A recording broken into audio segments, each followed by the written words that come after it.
और चलिए अब शुरुआत कर लेते हैं स्पीड न्यूज की सुपरफास्ट अंदाज में।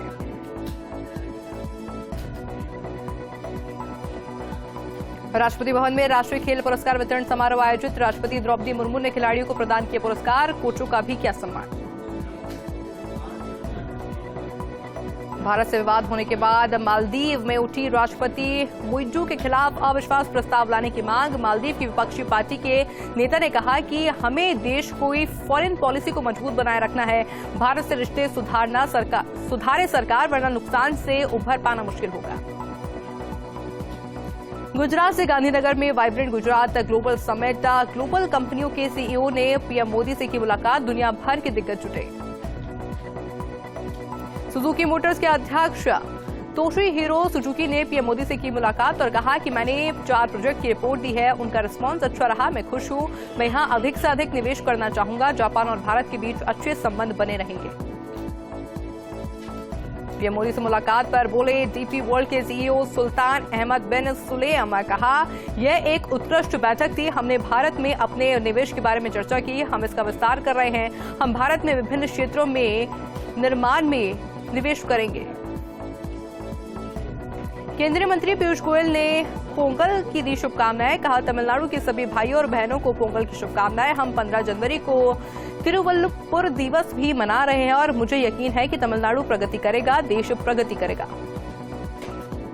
रामलला की प्राण प्रतिष्ठा से पीएम मोदी ने अपने मंत्रियों को बयानबाजी को लेकर सचेत रहने को कहा। पीएम मोदी ने कैबिनेट बैठक में मंत्रियों को बयानबाजी से बचने के निर्देश दिए हैं और कहा कि आस्था दिखाएं मगर अग्रेशन नहीं। INDIA गठबंधन पर बोले केंद्रीय मंत्री गिरिराज सिंह। कहा यह आपसी गठबंधन नहीं है, ये स्वार्थों का गठबंधन है, यह आपसी स्वार्थों की फूट है। कांग्रेस को इस फूट का नुकसान होगा। कांग्रेस को खत्म करने की साजिश तो INDIA गठबंधन ही कर रहा है। हिमाचल प्रदेश के मुख्यमंत्री सुखविंदर सिंह सुक्खू मीडिया से हुए रूबरू। कहा अयोध्या से निमंत्रण की जरूरत नहीं, वहां हमारे प्रभु राम है, हर काम की शुरुआत उनके नाम से ही होती है।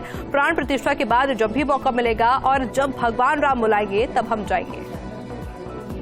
महाराष्ट्र सीएम शिंदे ने की पीएम मोदी की तारीफ। कहा अगर बाला साहिब ठाकरे जिंदा होते तो वे राम मंदिर को लेकर मोदी की पीठ थपथपाते। अयोध्या में राम मंदिर बनना और जम्मू कश्मीर से आर्टिकल 370 हटाना बाला साहिब का ही सपना था। कांग्रेस की भारत न्याय यात्रा पर मणिपुर के मुख्यमंत्री एन बीरेन सिंह ने कहा राज्य में कानून व्यवस्था की स्थिति बेहद गंभीर है। राहुल गांधी की रैली को इजाजत देने पर गहनता से विचार चल रहा है। हम विभिन्न सुरक्षा एजेंसियों से रिपोर्ट ले रहे हैं।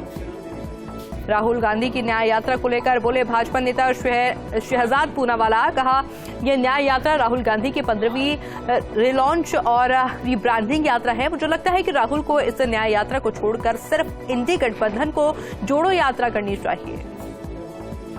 National conference president Farooq Abdullah ने कहा जम्मू कश्मीर में आर्टिकल 370 हम लेकर नहीं आए, ये तो महाराजा हरि सिंह ने 1947 में लागू किया था। उन्हें डर था कि विभाजन के बाद पंजाब के लोग जम्मू कश्मीर आ जाएंगे।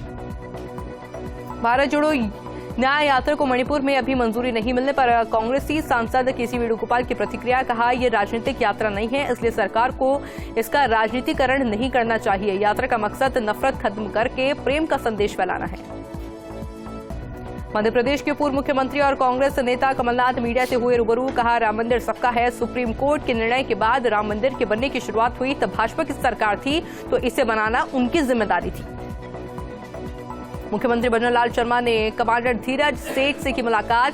सीएम को कमांड का प्रतीक चिन्ह भी किया भेंट। साउथ वेस्टर्न कमांड के कमांडर जीओसी इन चीफ है सेठ। ईडी ने मुंबई और हरियाणा के पंचकुला में मारी रेड। दोनों रेड अलग अलग मामले को लेकर। मुंबई में उद्धव गुट के शिवसेना विधायक रविंद्र वायकर और उनके पार्टनर से जुड़े 7 ठिकानों पर छापा। वहीं हरियाणा के पंचकुला में बीजेपी नेता प्रदीप गोयल और गुरप्रीत के घर छापेमारी। भजनलाल सरकार के मंत्रियों को पदभार ग्रहण करने का सिलसिला लगातार जारी। सहकारिता मंत्री गौतम कुमार दत्त ने सचिवालय में संभाला पदभार। पीएचईडी मंत्री कन्हैया लाल चौधरी ने भी संभाली जिम्मेदारी। उत्तर प्रदेश के मुख्यमंत्री योगी आदित्यनाथ का अयोध्या दौरा। राम मंदिर के प्राण प्रतिष्ठा समारोह की तैयारियों का निरीक्षण किया। श्री राम जन्मभूमि तीर्थ क्षेत्र के महासचिव चंपत राय के साथ तैयारियों का निरीक्षण किया। सचिवालय में नगरीय विकास मंत्री झावर सिंह खन्ना ने ली बैठक। नगरीय विकास विभाग, स्वायत्त शासन विभाग, जेडीए, आवासन मंडल, जयपुर मेट्रो और रेरा के अधिकारी रहे मौजूद। देहरादून के ज्वाजरा में फ्लोरीन गैस का रिसाव से मचा हड़कंप, आसपास के लोगों को सांस लेने में हो रही तकलीफ, पुलिस ने घरों को करवाए खाली। मध्य प्रदेश, राजस्थान समेत 19 राज्यों में आज कोहरे का अलर्ट। कोहरे के कारण मध्य प्रदेश के भोपाल में विजिबिलिटी 10 मीटर तक पहुंची। हिमाचल में बर्फबारी, मध्य प्रदेश, उत्तर प्रदेश, पंजाब और हरियाणा में बारिश की संभावना। राजस्थान में बदला मौसम का मिजाज, पश्चिमी विक्षोभ के चलते जयपुर, दौसा सहित कई जिलों में मावठ, सर्दी बढ़ी। रबी की फसल के लिए मावठ बेहद फायदेमंद। अफगानिस्तान के खिलाफ 11 जनवरी से शुरू हो रही 3 T20 मैचों की सीरीज के लिए दिग्गजों की वापसी। रोहित शर्मा और विराट कोहली दोनों को T20 वर्ल्ड कप में खेलना तय। 14 महीने में एक भी T20 इंटरनेशनल मैच नहीं खेले थे दोनों। कोरोना काल के बाद साउथ इंडियन फिल्मों का जबरदस्त क्रेज। पिछले 2 सालों में कई बड़े साउथ स्टार्स की फिल्मों ने बॉक्स ऑफिस पर रिकॉर्ड तोड़ कमाई की। 2024 में 11 साउथ सुपरस्टार की फिल्में आएंगी। पुष्पा 2 से टकराएगी सिंघम अगेन। बारा की पॉश कॉलोनी में मंडी व्यापारी के घर को चोरों ने बनाया निशाना। चोर लाखों के आभूषण और नकदी लेकर हुए फरार। चोरी की वारदात सीसीटीवी कैमरे में हुई कैद। फिलहाल पुलिस फरार चोरों की तलाश में जुटी। नीणवाना के गणपति नगर में अयोध्या से आए अक्षत किए गए वितरित। 22 जनवरी को रामलला का प्राण प्रतिष्ठा का कार्यक्रम आयोजित, जिसको लेकर शहर में उत्साह का माहौल। 22 जनवरी को नीणवाना में भी घर घर में दीपक जलाकर और रोशनी का त्योहार मनाया जाएगा। आईएएस अजय सिंह झालावाड़ में कलेक्टर का पदभार संभाल लिया है। उनकी प्राथमिकता अधिक से अधिक पात्र लोगों को केंद्र एवं राज्य सरकार की जन कल्याणकारी योजनाओं में लाभ दिलाने की रहेगी। अजय सिंह राठौड़ 1996 बैच की आरएस अधिकारी है।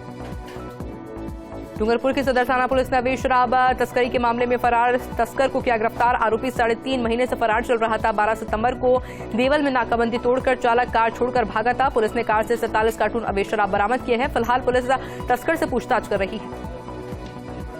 बूंदी के खेरोली गांव के पास NH-52 की घटना। मोटरसाइकिल सवार दंपति पर नकाबपोश 3 बदमाशों ने चाकू से किया हमला। बदमाशों ने चलती मोटरसाइकिल पर 6 बार चाकू से वार किए। हमले में घायल पति को अस्पताल में भर्ती करवाया गया। फिलहाल पुलिस बदमाशों की तलाश में जुटी है।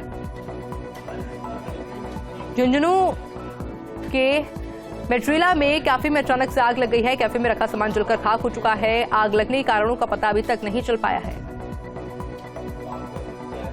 पाली में अचानक मौसम का मिजाज बदल गया और उसके कारण वो कोहरे के आगोश में आ गया। आकाश में छाए बादलों के कारण तापमान 5 डिग्री तक पहुंचा। घने कोहरे के कारण यातायात प्रभावित रहा। सर्दी का सबसे ज्यादा असर ग्रामीण और मैदानी क्षेत्र में देखने को मिला। जैसलमेर के पोखरण में कड़ाके की ठंड का दौर लगातार जारी। सर्दी ने पिछले 15 साल का रिकॉर्ड तोड़ा। तापमान 60 डिग्री तक पहुंचा। वहीं तेज सर्द हवाओं के चलते ठिठुरन बढ़ गई, जिससे लोगों की दिनचर्या में खासा बदलाव देखने को मिला। बूंदी के बलोब के राजकीय उच्च माध्यमिक स्कूल की शिक्षिका ने छेड़छाड़ का मामला दर्ज करवाया है। कार्यवाहक प्रधानाचार्य के खिलाफ छेड़छाड़ और मानसिक प्रताड़ना के आरोप में मामला दर्ज करवाया गया है। उच्च अधिकारियों को शिकायत करने पर विभागीय रिकॉर्ड खराब करने की दी धमकी। चित्तौड़गढ़ के कपासन में जारी सर्दी का सितम। कड़ाके की सर्दी के बीच अफीम की फसल खराब होने की बड़ी आशंका। अफीम की फसल के पत्ते पड़ने लगे हैं पीले।